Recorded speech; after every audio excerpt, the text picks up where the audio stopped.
जय आयुर्वेदिक शेतकरी मित्रो, प्रश्न तुमचे उत्तर आमचे या सदरामध्ये आपलं स्वागत आहे। सलेश भुजबळ यांनी एक प्रश्न विचारला आहे की जर मी नवीन वावरामध्ये एसटी वैदिक जर वापरत असेल तर त्या ठिकाणी तण व्यवस्थापन कसं करावं। मित्र हो, आपण एक लक्षात ठेवलं पाहिजे, तण जे आहे हे नायट्रोजन आणि कृत्रिम रसायन यांना प्रतिसाद देणारा अशा प्रकारची वनस्पती आहे। म्हणजे निसर्गाने ती वनस्पती यासाठी जन्माला घातली की जमिनीमध्ये झालेले अतिरिक्त रसायनांचं शोषण त्यांनी करावं। आता आपण नेहमी बघतो की जर एखादी वस्तू जर या प्रकृतीला नको असेल तर ती वस्तू ती प्रकृती सडवते किंवा नासवते आणि त्याची माती करून टाकते। मग तुम्ही जमिनीमध्ये टाकलेली जी रसायनं आहे की जी कृत्रिम खतं आहेत, ती खतं जमिनीसाठी विष असल्यामुळे जमीन त्यांना नष्ट करण्यासाठी विविध प्रकारच्या प्रजाती, विविध प्रकारचे जीव जन्माला घालते आणि म्हणून त्याच पद्धतीमध्ये प्रकृती जी आहे ती मातीच्या माध्यमातून तणांना जन्म घालते।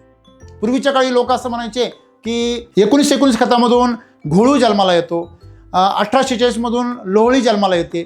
म्हणजे त्यांचं असं म्हणणं होतं की त्या खतामधूनच त्याची बियाणं येतात। परंतु मित्रांनो, खत हे 300, 400, 500 डिग्री सेल्सिअसला त्या ड्रममध्ये गरम होत असतं, तिथं कुठलंही बी जिवंत राहू शकत नाही। मग हे बी येतं कुठून? तर हे प्रकृती जमिनीमध्ये जन्माला घालते। कारण जेव्हा रासायनिक खतांचे अंश आणि असंतुलन तयार होतं, ते संतुलन साधण्यासाठी ही प्रकृती वनस्पती, जीव, जीवाणू यांच्या माध्यमातून सतत काही ना काही निर्मिती करत असते।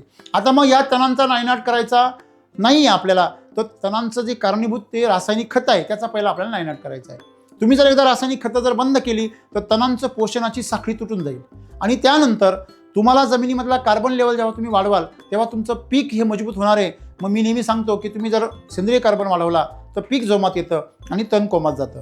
मग त्या ठिकाणी तुम्ही एकरी सॉईल चार्जर 5 ते 10 लिटर प्रमाणे तुम्ही एकतर तुम्ही ड्रिंचिंग करू शकता, फवारणी करू शकता, ड्रीपमधून सोडू शकता। दुसरी गोष्ट म्हणजे 30 ते 40 ml प्रति लिटर पंपाला तुम्ही जर सॉईल चार्जर घेतलं आणि तुम्ही जर जमिनीवर लागवडीपूर्वी जर फवारणी करून घेतली, 15 दिवसांनी परत रिपीट केली तर तुमच्या तणाचा पूर्णपणे बंदोबस्त होईल। आणि तसंही तुम्ही सम्राट शक्ती, मिराकल, ह्युमस गोल्ड आणि आपले रेग्युलर बेसल डोस जर वापरत राहिलात तर 1-1.5 वर्षामध्ये तुमच्या जमिनीतून तण पूर्णपणे नाहीसं होईल। धन्यवाद।